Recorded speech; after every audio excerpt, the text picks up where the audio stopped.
Buenas tardes a todos. Sean bienvenidos a SciTech In, el espacio donde la ciencia, la tecnología y la innovación se encuentran para acercarnos al conocimiento de frontera y a las preguntas más relevantes de nuestro tiempo. En esta ocasión nos reunimos para abordar la charla titulada Orgullo, Prejuicio y Boro. Un nombre que además de ser creativo y provocador, nos invita a mirar la química desde una perspectiva distinta, con curiosidad, pensamiento crítico y apertura hacia elementos que, aunque a veces pasan desapercibidos, tienen un papel fundamental en la ciencia, la tecnología y la vida. Durante décadas, el boro fue visto en el ámbito de la química medicinal como una mezcla de sospecha y escepticismo, relegando a un papel secundario debido a prejuicios sobre su reactividad y su supuesta toxicidad que hoy sabemos infundada. Sin embargo, al igual que la famosa novela de Jane Austen, las primeras impresiones pueden ser engañosas. Hoy nos encontramos ante un renacimiento de este elemento. Sus características electrónicas únicas le permiten interactuar con dianas biológicas de formas que los fármacos convencionales no pueden. En esta charla exploraremos cómo hemos pasado de ese prejuicio inicial al orgullo de desarrollar moléculas precisas que hoy ofrecen nuevas esperanzas en el tratamiento de gliomas, la enfermedad de Parkinson y otras aplicaciones clínicas, demostrando que el boro no es solo un elemento más en la tabla periódica, sino que es un aliado estratégico en el diseño de fármacos del futuro. Para ello nos acompaña la doctora Ana Lilia Campo Néstor, de la Escuela Superior de Medicina del Instituto Politécnico Nacional, a quien agradecemos profundamente su presencia y disposición para compartir con nosotros su experiencia, conocimiento y entusiasmo por la ciencia. Antes de dar inicio, presentaré a nuestra ponente. La doctora Ocampo es especialista en el área de investigación biomédica y química medicinal, con una trayectoria académica enfocada en la búsqueda de alternativas terapéuticas mediante el diseño molecular. Ella es doctora en investigación en medicina por la Escuela Superior de Medicina del IPN. Su formación de base comenzó en la Universidad Michoacana de San Nicolás de Hidalgo, donde obtuvo el título de química farmacobióloga y posteriormente el grado de maestría en ciencias químicas.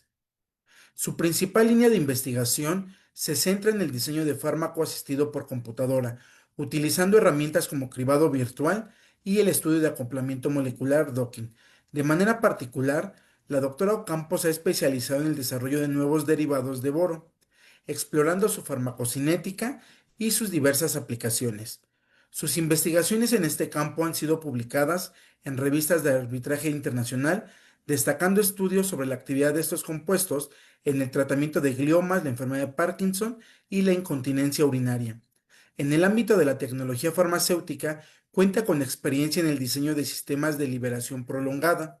Ha trabajado en el desarrollo de formulaciones farmacéuticas especializadas como nanoliposomas. También cuenta con la experiencia técnica. Su experiencia técnica se complementó con su labor en el Hospital General de México, doctor Eduardo Lisiaga, donde realizó una estancia postdoctoral enfocada en proyectos de investigación derivados de la contingencia sanitaria por COVID-19. Y más allá de la labor de laboratorio, la doctora Ocampo mantiene un compromiso activo con el fortalecimiento de la comunidad científica. Ha colaborado como evaluadora para la CCT, antes con ACID, en diversas convocatorias y como revisora de artículos científicos para revistas internacionales, así como tiene una participación de manera constante en la formación de recursos de alto nivel, fungiendo como jurado y sinodal en exámenes de grado. Actualmente su labor profesional se distingue por la capacidad de articular la química orgánica, la bioinformática y la farmacología, buscando siempre que la investigación básica tenga una proyección clara hacia la resolución de problemas complejos. Bienvenida, doctora. Muchas gracias, doctor. Pues quienes me conocen saben que soy una amante lectora de Jane Austen. Entonces, por ello elegí este título para esta charla. En esta obra de Orgullo y Prejuicio, el protagonista o los protagonistas pues pasan o cursan por una historia donde hay primeras impresiones engañosas y ambos a lo largo de la historia, pues digamos que luchan contra el orgullo y prejuicios que se forman en esta historia. Algo similar pues ocurrió con el boro. El boro ha acompañado a la humanidad durante muchos siglos. Sus compuestos han sido utilizados ampliamente como antisépticos y como productos de uso cotidiano. Lo podemos encontrar compuestos derivados de boro en pinturas, detergentes, insecticidas. También lo podemos encontrar, por ejemplo, en fertilizantes. Es decir, el ser humano ha estado en contacto con el boro durante, pues, muchos siglos.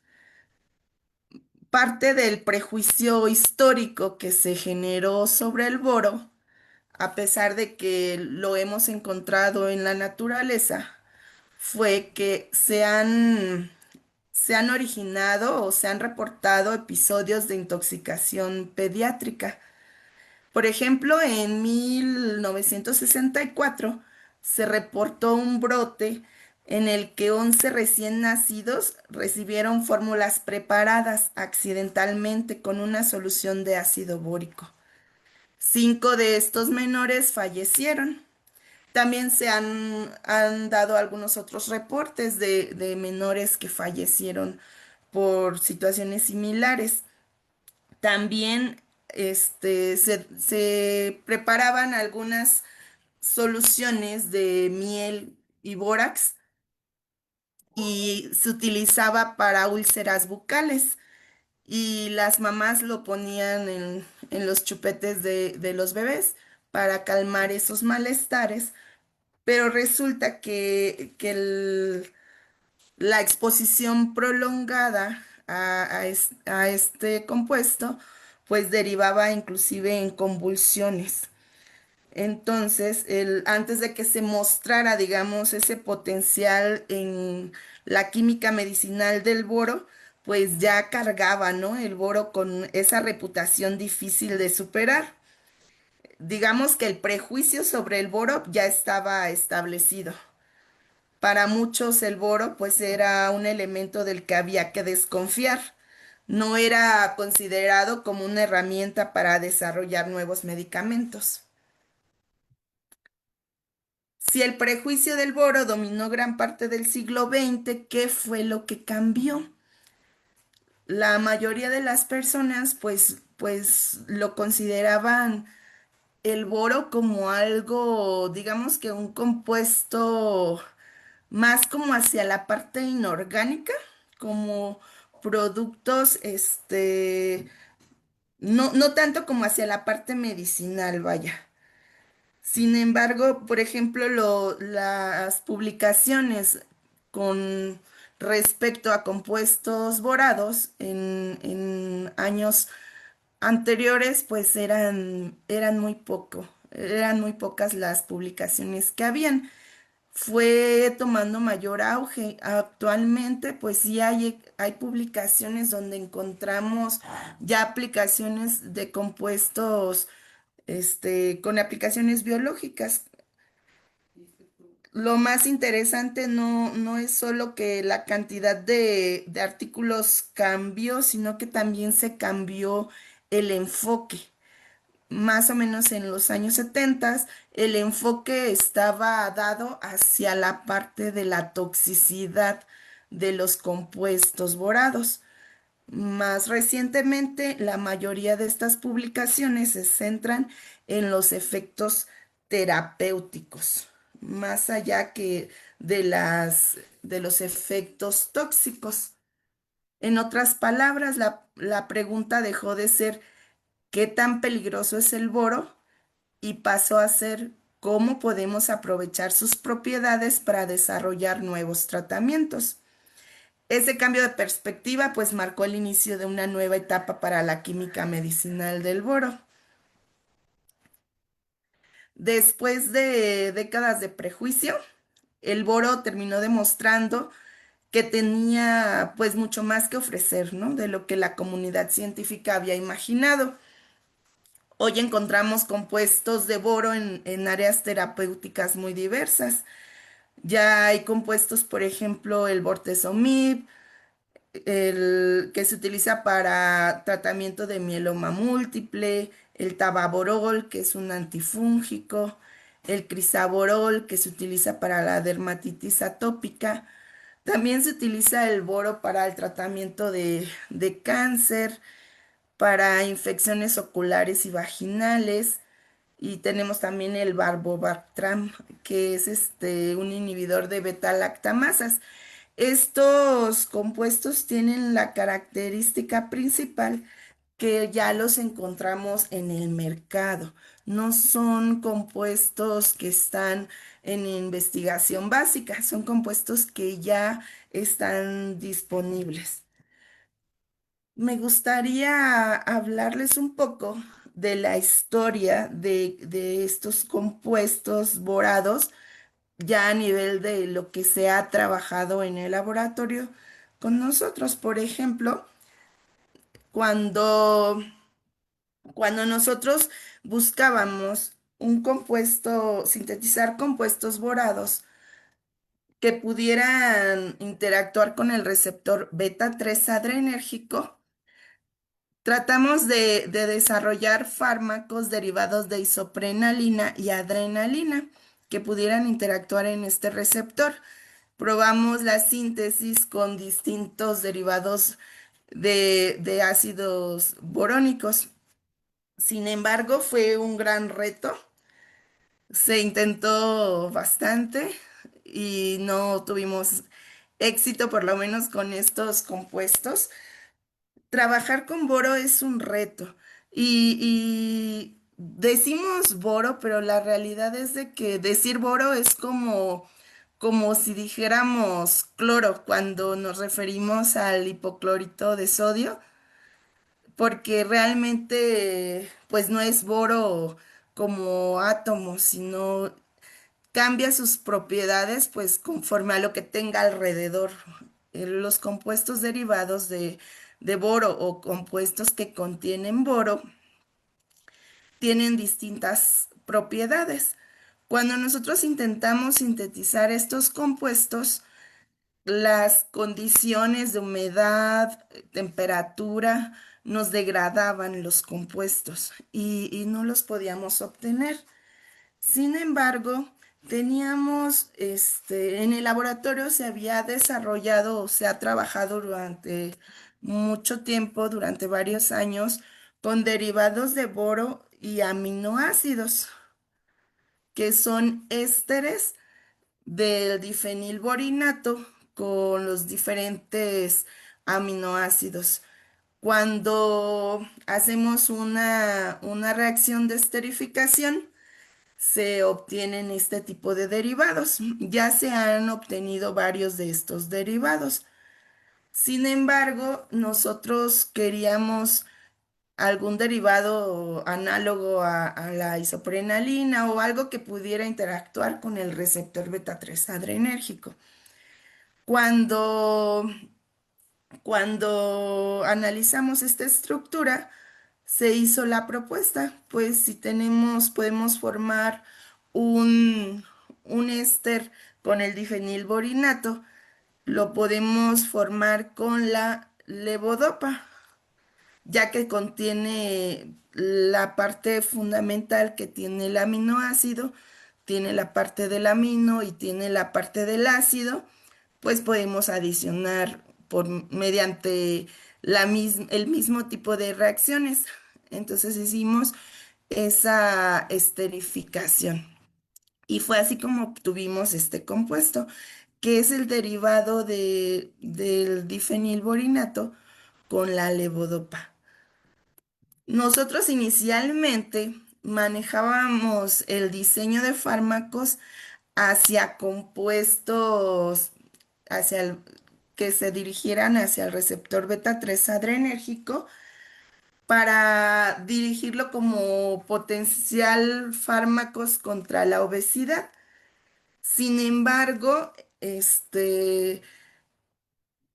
conforme fue pasando la investigación, conforme fuimos realizando la investigación, resulta que los compuestos que actuaban sobre el receptor beta 3 adrenérgico sí se veía un efecto en, digamos, sobre obesidad, pero a nivel de modelos murinos.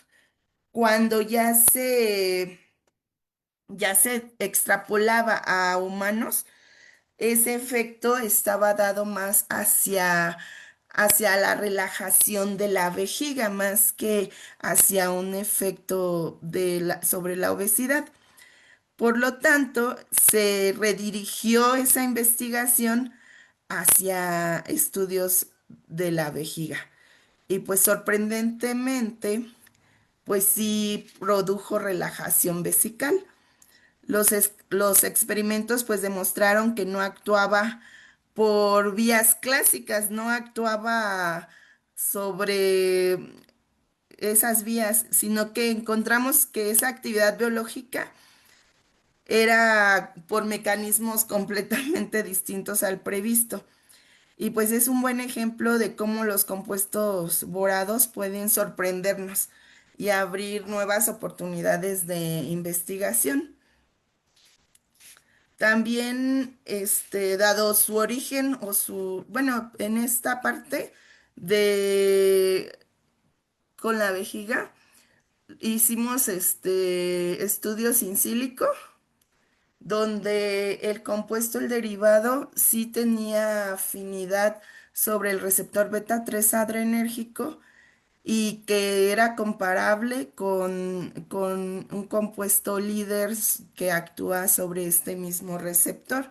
Inclusive la afinidad pues era muy buena por el receptor y el sitio, como se puede ver ahí, el BRL 37344, compartían el sitio de unión con este compuesto. Y dado el origen estructural, pues relacionado con levodopa de este compuesto, pues decidimos explorar su posible actividad sobre el sistema dopaminérgico, porque dijimos, pues tiene levodopa, pues vamos a ver qué hace en el sistema dopaminérgico. Entonces, los estudios computacionales sugirieron una interacción favorable con receptores dopaminérgicos D2 y cuando el compuesto fue evaluado en un modelo murino de enfermedad de Parkinson inducida por MPTP, observamos una mejoría significativa en la función motora y una atenuación del daño neuronal. Así, pues esta molécula que inicialmente pues llamó la atención por sus efectos sobre la vejiga, terminó también mostrando pues potencial en una enfermedad neurodegenerativa, ilustrando cómo la incorporación del boro pues puede abrir caminos farmacológicos inesperados. Este compuesto líder, digamos, ya se obtuvo su estructura cristalográfica y se analizó también sus efectos en distintos pHs. Este estudio en distintos pHs observamos cómo la estructura de unión en donde está el boro está de forma tetravalente, está tetracoordinado, se mantiene aún al aumentar el pH. Cuando nosotros aumentamos el pH, se sigue manteniendo esa estructura. Más allá de un pH ya cercano al 9 o 10, es que comienzan a aparecer las formas tricoordinadas del boro y nos habla de esa estabilidad del boro. El boro el boro, prácticamente los compuestos con boro, pues no son procesados o transformados en nuestro organismo, son muy, muy estables, inclusive, pues tendría que llegar a compartimentos um,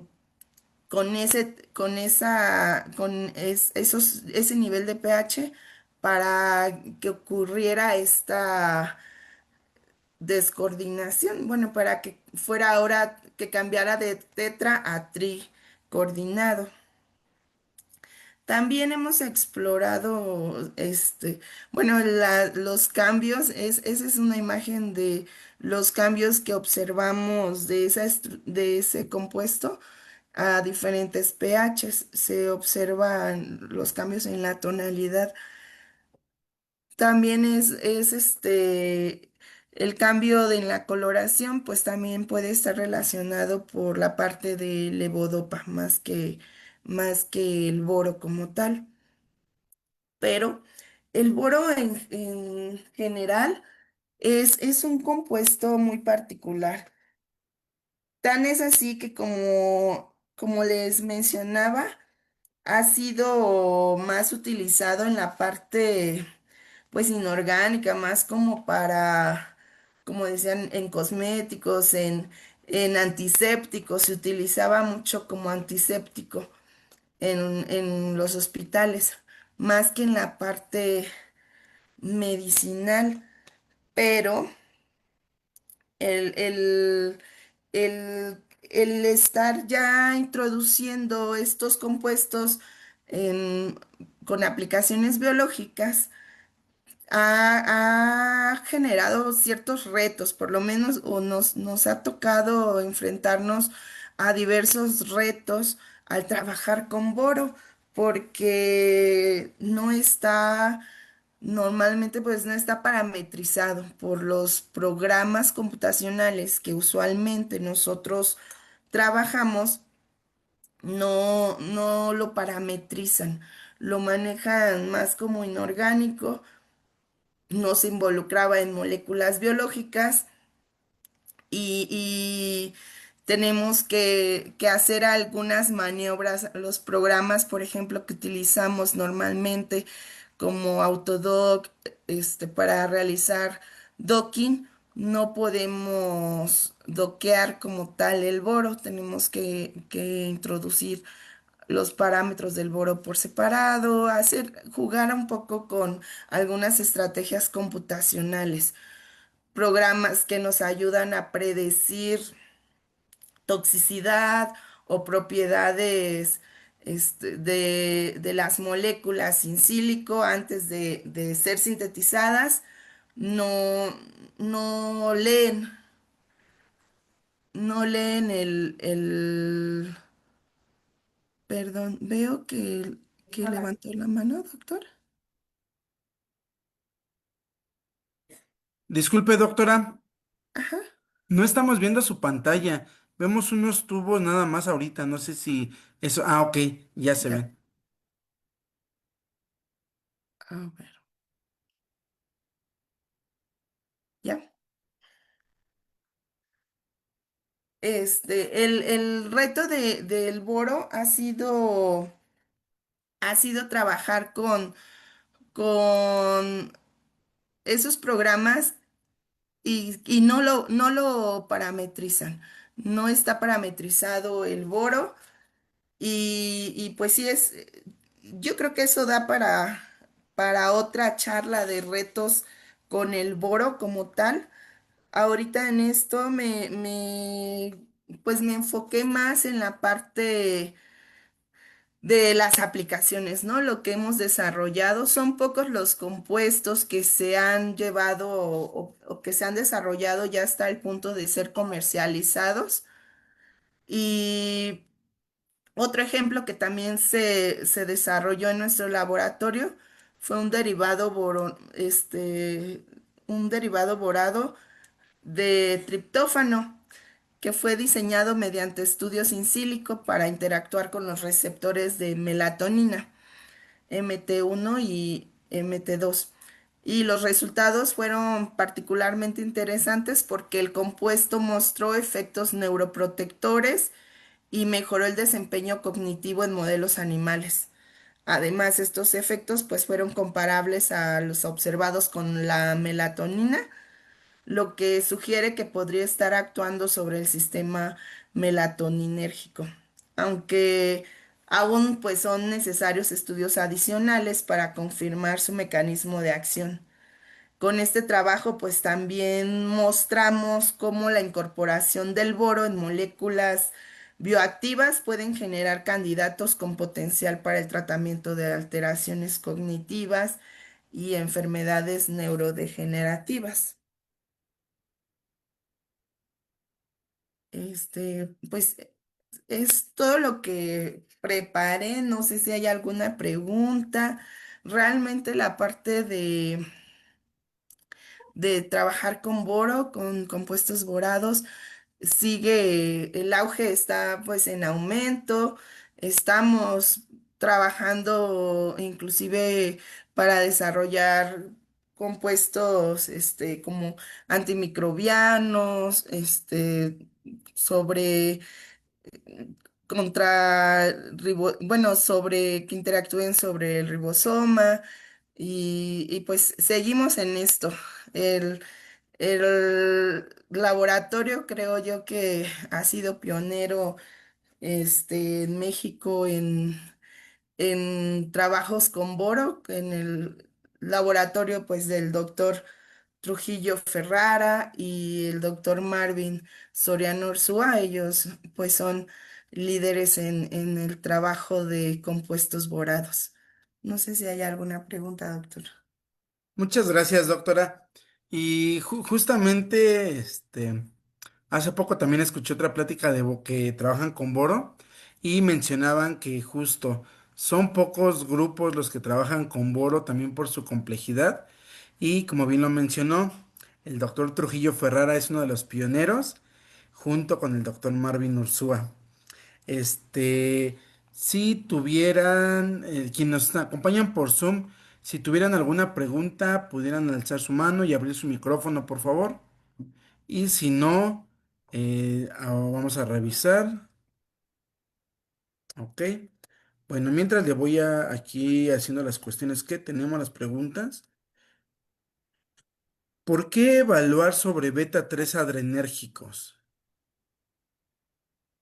Y nosotros, pues queríamos abordar la parte de la obesidad, doctor. Pero eso ya hablamos de más o menos que fue como en el 2014 me parece que fue, cuando cuando vimos pues que al agonizar al receptor beta 3 adrenérgico, pues se promueve la oxidación de grasas, mejora del gasto energético, mejora de la captación de la glucosa mediada por la insulina, pero esto fue en modelos de roedores. Ok. Después surgen pues ya nuevas evidencias y resulta que ya en humanos, pues justamente la estimulación del receptor beta 3 pues daba hacia la relajación de la vejiga más que hacia pérdida de grasa, ¿no? Y Mm, cambiamos todo y pues así pasa, ok. ¿no? En la Sí, investigación. claro. A veces tenemos que redireccionar los esfuerzos y fue que redirigimos el estudio, sí sobre beta 3 adrenérgico, pero ya lo evaluamos sobre vejiga. Ok. Sin embargo, sí se observó en modelos, o sea, sí se observa esa pérdida, sí se observa la pérdida de peso, la pérdida de grasa corporal, pero pues fue en roedores. Ok, doctora, muchísimas gracias. Otra de las preguntas. ¿Qué estudios son los que mostró con la modificación de pH y cómo se leen? Son ah, aquí lo tengo, son espectros de resonancia magnética nuclear de boro. Deje comparto pantalla Ok, nuevamente. gracias. Aquí son espectros de resonancia magnética nuclear de boro. Cuando vemos ese piquito, por ejemplo, en pH de 0,4 vemos solo una de los picos. Ese pico en esa región, más o menos región baja, de 4,5 a 5 nos habla de un boro tetracoordinado. Cuando aparecen ya los picos como de 12 más o menos, en el pH de 8,9 como que apenas empieza a aparecer como esa pancita, por así decirlo, habla de que ya aparece la microespecie de boro tricoordinado. Nosotros con este tipo de espectros podemos ver la coordinación. Una para saber si tenemos en nuestro compuesto boro y otra en qué coordinación lo tenemos. Y en este Ok, caso, pues vimos que la tetracoordinación se mantiene hasta pHs ya más altos. ok, muchas gracias, doctora. Mire, la misma persona nos envía dos preguntas. ¿Cómo se comportan las moléculas con boro a pH ácidos y básicos? ¿Y cómo es su absorción? Su absorción. Bueno, en pH ácido es como lo mostraba en el... Depende también mucho de lo que tiene alrededor. Pero en general, si hablamos de la coordinación como tal del boro en pH ácido, como lo podemos ver en este caso, esta molécula está tetracoordinado. Y cuando aumentamos el pH a un pH básico, rompemos esa tetracoordinación, como vemos aquí en la molécula. Es esta. se rompe, se rompe la tetracoordinación del boro. Digamos que el nitrógeno está aportándole electrones hacia el boro y cuando aumentamos ese pH, se rompe esa coordinación con el nitrógeno, Ok, pero hablamos en particular de este compuesto. Bueno, a mí en lo personal no me gusta como generalizar, ¿verdad? Porque pues depende que tengamos, si tenemos un éster, tenemos un ácido, claro, de qué tenemos como alrededor. Inclusive parte de la toxicidad, como se dice, de los compuestos. Pues también depende la concentración, la dosis que nosotros damos, la edad, por ejemplo, dentro del prejuicio que se manejaba sobre el boro por la muerte de infantes hace algunos años, pues no es lo mismo darle una cantidad de boro a un adulto que dárselo a un bebé. O los bebés, por ejemplo, pues al gatear, luego el bórax se ponía como para matar cucarachas y los bebés podían tomarlo y la Mm. exposición pues prolongada y esas concentraciones pues afectaban, ¿no? A los bebés. Entonces pues depende mucho qué tenemos alrededor de la molécula y qué concentraciones manejamos. Entonces igual no me gusta generalizar, pero no sé si está respondida la pregunta. Ok, muchísimas gracias, doctora. Y la última pregunta que tenemos, ¿cómo es la lipofilia de estas moléculas para atravesar la BH? Me imagino que quiere decir la barrera hematoencefálica. Ah, sí,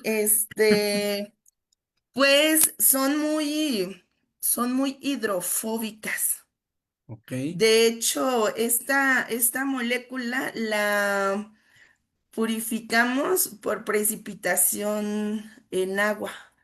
ok, Inclusive se tiene el cristal, bueno, con etanol se hace ahí algunas mezclas y es muy hidrofóbica, pero por lo mismo también la administración es complicada. Cuando Sí. hicimos las pruebas biológicas en vejiga, tuvimos que hacer algunas mezclas con DMSO y con, si mal no recuerdo, con metanol, pero teníamos que jugar ahí un poco con los porcentajes para no dañar el experimento, no dañar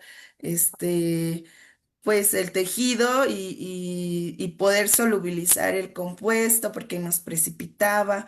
Entonces, inclusive, pues podría administrarse si se quisiera pues que cruzara la barrera hematoencefálica. Hemos desarrollado también en el laboratorio administraciones mediante nanoliposomas con compuestos que nos es difícil solubilizarlos. Los adicionamos en nanoliposomas y pues es como luego se ha logrado que crucen la barrera hematoencefálica de una manera más óptima, digamos. Ok, doctora. Son todas las preguntas que tenemos en este momento y en dado caso que nos llegaran a enviar otras, se las estaremos haciendo llegar. Sí, perfecto. Mientras nos puede comentar si en el laboratorio donde se encuentra aceptan alumnos de pregrado, servicio social, tesistas, maestría, doctorado, postdocs. Sí, claro que sí. De hecho, el doctor, bueno, quienes conocen al doctor Trujillo, es un doctor que le gusta mucho compartir la ciencia y recibir alumnos, apoyar alumnos. Este, pues yo soy, digamos, digo, investigadora bebé porque apenas pues estamos haciendo ahí estamos incursionando un poco en la ciencia, ¿verdad? Pero yo también puedo recibir alumnos de tesistas, pues el laboratorio está más que abierto para quien desee trabajar. Hay varias líneas de investigación.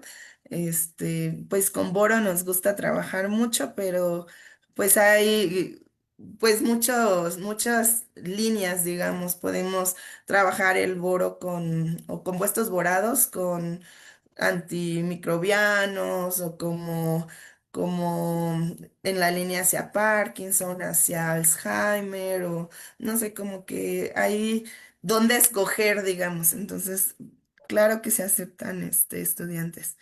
Muchas gracias, doctora.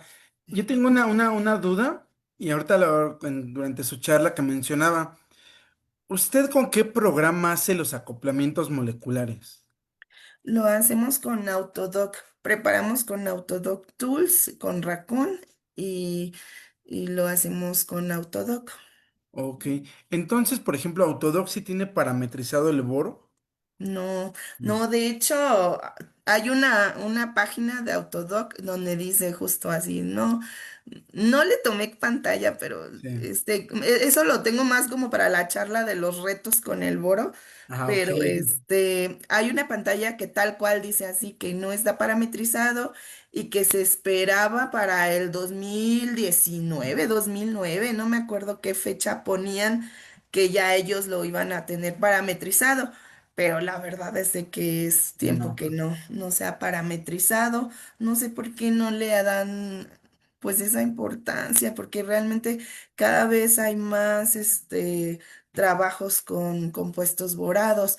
Sí existen los parámetros del boro, o sea, sí se conocen cómo está coordinado y demás. Entonces, lo que nosotros tenemos que hacer es adicionar esos parámetros en un archivo general que da el programa de Autodoc, pero engañamos al programa, o sea, lleva los parámetros, pero si nosotros le ponemos boro, lanza la alerta y ya no nos deja trabajar. Entonces, Ajá. engañamos, por así decirlo, al programa. Le ponemos ahí otra etiqueta y es un boro disfrazado, porque inclusive dice en las guías de estos programas que podemos poner carbono en lugar de boro. Entonces, mucho tiempo Algunos investigadores lo trabajaban como si fuera equivalente. Dicen, bueno, pues es un bioisóstero del carbono, pero estamos de acuerdo que no es lo mismo. O sea, Exactamente. finalmente, inclusive hemos hecho trabajos de comparación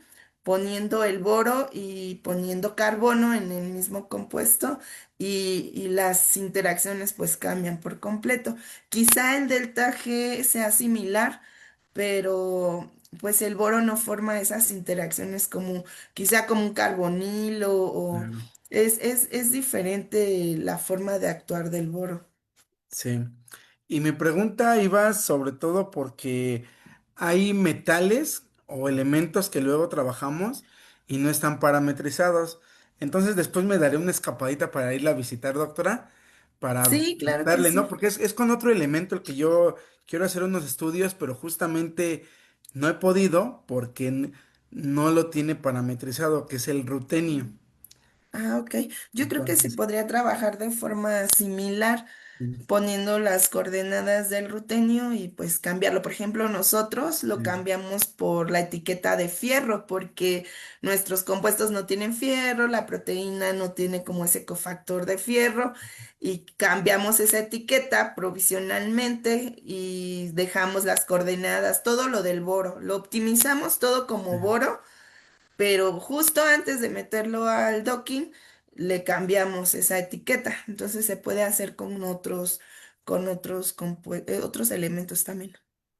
Bueno, muchísimas gracias, doctora, y voy a compartir pantalla. Sí.